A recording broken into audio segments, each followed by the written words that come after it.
Out of all those different roles, different characters, what do you look for when you decide to actually take a role? You know what I mean? Now what I look for is just like stuff that balances out what you read, stuff. I don't want to do like a lot of the same, you know what I mean? So it's a lot of diversity, and then I think most actors want that, So like, you don't want to be defined by one character. So in my opinion, I'm past that. So that's why it's more like an iconic actor, I believe, because I don't think most actors get past that. And then there's a lot of influence, like you say, cultural influence by the movies. And I'm in them. So, hell yeah. Plus I'm for the culture very much, though. It makes sense for that to happen. Like, I am definitely for the culture, you dig? And really first, you know what I'm saying? So I've always been that way. So when I'm doing this stuff, I don't really select something based on, I try to balance it, make it, so you can stay diversifying what you say on the list, you know what I'm saying? So, but a lot of times it's about what I create for myself at this point, because now I produce a lot of the stuff, so I'm producing stuff for myself, and good ideas that come my way, basically, I just, like, if it's a good idea, then I try to with it, you know what I'm saying, and see where we go with it.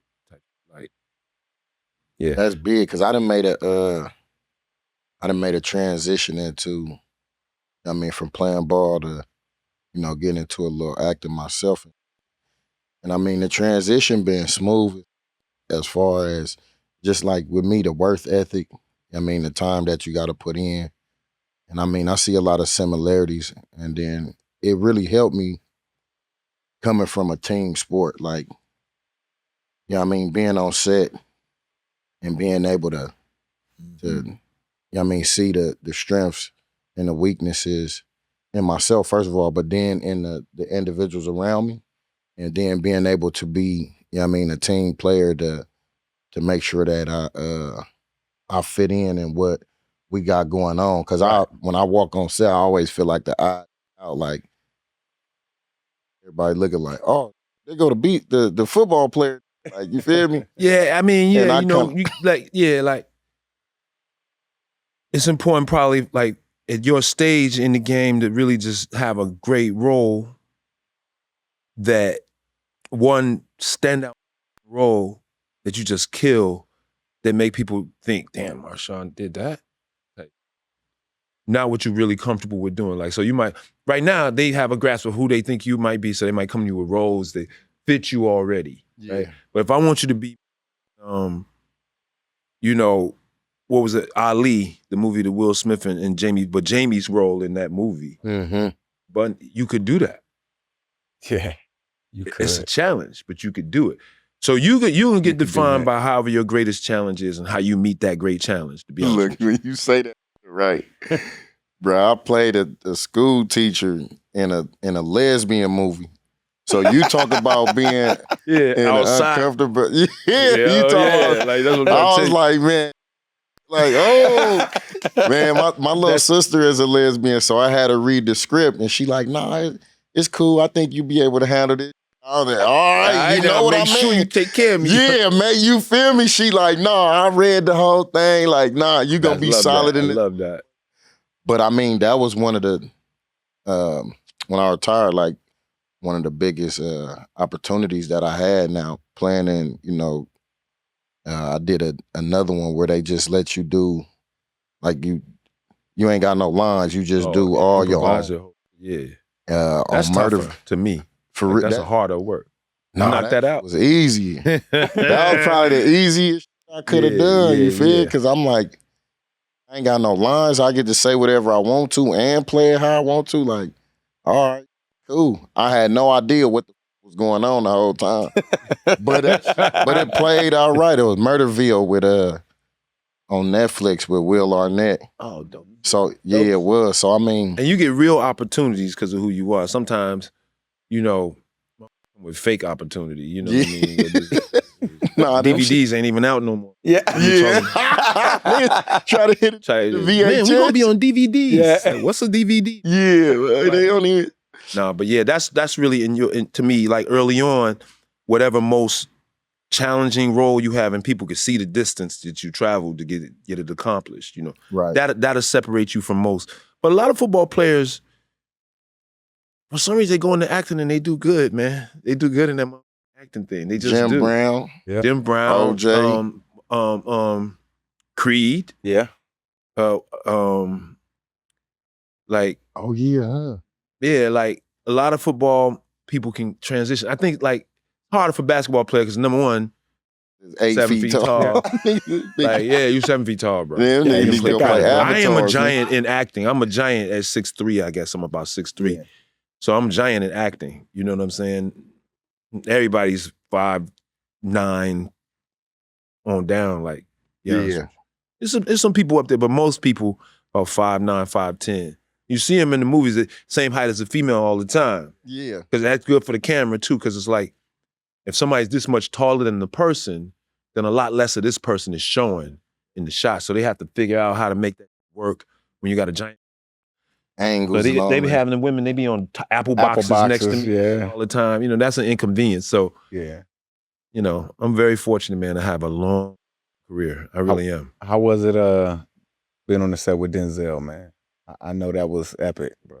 Well, I'm inspired by Denzel, so that was probably the oddest meeting that I had. Really? You know what I'm saying? Yeah, it just felt odd. Like, it was like, damn, I'm totally inspired. It'd be like being, I guess, like Kobe with Mike or something. Like, yeah. Damn, I'm actually playing ball with this. I can't believe that I'm in the scene with this dude. Like, real talk. I was like, oh. Yeah. Like, this is Denzel, bro. I was like, I'm trying to keep my cool, though. Because, you know, I ain't gonna say nothing to him. Yeah. I ain't gonna say other motherfucker, hey, Denzel, you acting with him, getting an autograph like that. I ain't doing it like that. And then I feel like Kobe, I feel like, nah, I'm gonna be better than you. Yeah. You know what I'm saying? Like, even though it's not a competitive thing, I just feel like I'm a better actor. I'm gonna feel that way. I'm not gonna be like, oh yeah, I'm less than him. I don't feel like about any actor. You know what I'm saying? So even at the time, I didn't feel that way about Denzel, but I still was big admirer, dog. So when he was across from me, first of all, I had met him before, right? Before Remember the Titans, I auditioned for this project in the early 2000s, it might have been the late 90s or something like that. And Denzel was a part of, and I didn't get the role. It came down to me and this other dude.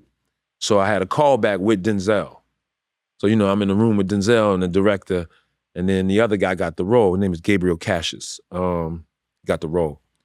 And then I ended up doing The Siege, but I had a bit role because I was in school at the same time. I was still in school doing these auditions. So I did The Siege with him, but it was a bit role where I just had one line or something like that. And then I did Remember the Titans with the motherfucker. Right? Yeah. So it just skipped the whole thing, and it's like, bam, now I'm with this.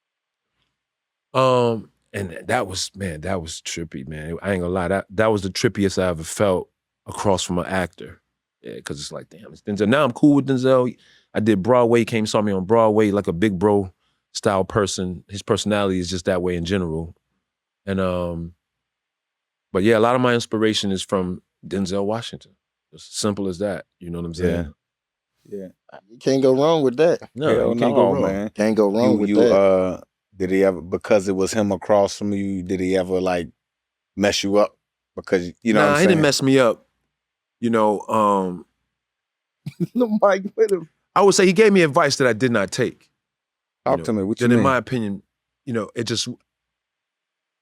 wouldn't have been like what I needed, and that made me feel like I'm a great actor. I did not take one of my favorite actors' advice because I believe in myself. And there was Remember the Titans. There's a scene where I come in the building, my boy, he's paralyzed. I find out I start crying right away, right? So I mapped that out myself. So imagine like this, we doing a scene, and I'm on the other side of the door, right? Scene is happening on this side of the door. I'm on the other side. So there's an assistant, he gonna tell me action, I'm gonna walk in the room. So prior to action, I'm thinking about the scene, obviously, what I gotta say, but I'm also going into like an emotional place. I'm thinking about my dad, thinking about it make me feel I'm taking myself to this point, you know, by thinking about my dad and thinking about these certain situations in my life. So when they say action, I'm at this teetering point. Now I gotta act like I'm not gonna cry. Or now I gotta hold back emotion, you dig? So I got myself to this point where it's like, I feel this way. They say action, but I can't come in with that energy. I come in like, what's going on? And as soon as he say, my man, this and that, then I was able to let go, and you see tears. You see tears happen, right? So that was the first take, right? So director, whose name, who directed also Fresh, this movie called Fresh, dope ass movie. He came running up to me. He said, "That was great." He was like, "That was great." He said, "We got to do one more though," because back then it was analog, so it was real camera. So one more for safety. So we do one more. Now, prior to doing this one more, Denzel says to me, don't make a lot of sound when you cry, right? Because I was sniffling this. He said, don't sniffle and stuff like that. For getting my head the wrong way. Yeah. I don't want to think about you, whatever you just said. Yeah. I can't think about that right now. Man, you gonna have Unc calling talking about, hey man, Nah, Denzel's the greatest. I'm gonna beat you. That's like Jordan. Hey, man. Negro, what he call me? Hey, Negro. I say, oh, man, what I do? Yeah, but I just didn't take that advice. You know what I'm saying? I just ignored that advice, and I was thinking like, I can't go with that. So it just made me feel like, nah. I believe in myself. Okay, as the artist, I know I'm coming with something that's unique.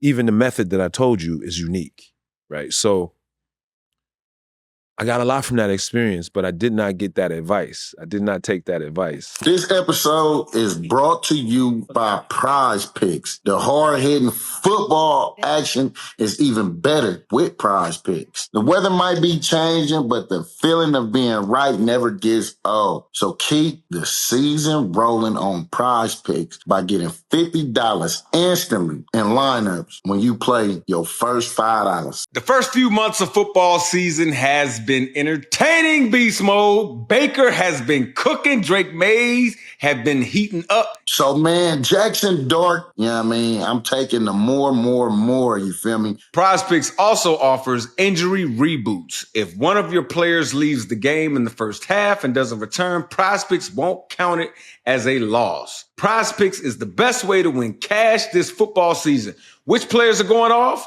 Which ones are overhyped? Make your picks in less than 60 seconds and turn your takes into cash all season long on Prize Picks. Download the Prize Pick app today and use code GETGOT to get $50 in lineups after you play your first $5 lineup. That's code GETGOT to get $50 in lineups after you play your first $5 lineup. Prize Picks is good to be right, my boy. What time is it? Game time. Basketball season is back, money, and there's nothing better than sitting in an arena, the adrenaline rushing, watching home hoops. Love me some hoops, my boy. Always said, I like when hoopers go hard in the paint like running backs. And we were just scrolling through the app looking for tickets for basketball games for this season. Easily found some great seats at great prices as low as $25 with a steal, Beast Mode. $25, man. I love Game Time because it shows you views from all the seats in the venue. Always need to see my view before I buy. Get a panoramic view of the seat before you buy it. I agree, big dog. Also my favorite part. And it's easy to find not only NBA tickets, but any other event tickets in your area. How about them? Dare I say it? College football tickets with Penn State, even though we just blew it. Damn, give it up, Mike. Chewing your old glory football days, man. Take the guesswork out of buying NBA tickets with Game Time. Download the Game Time app, create an account, and use code GETGOT for $20 off your first purchase. Terms apply. Again, create an account and redeem code GETGOT for $20 off. Swipe, tap, ticket, go. Download the Game Time app today.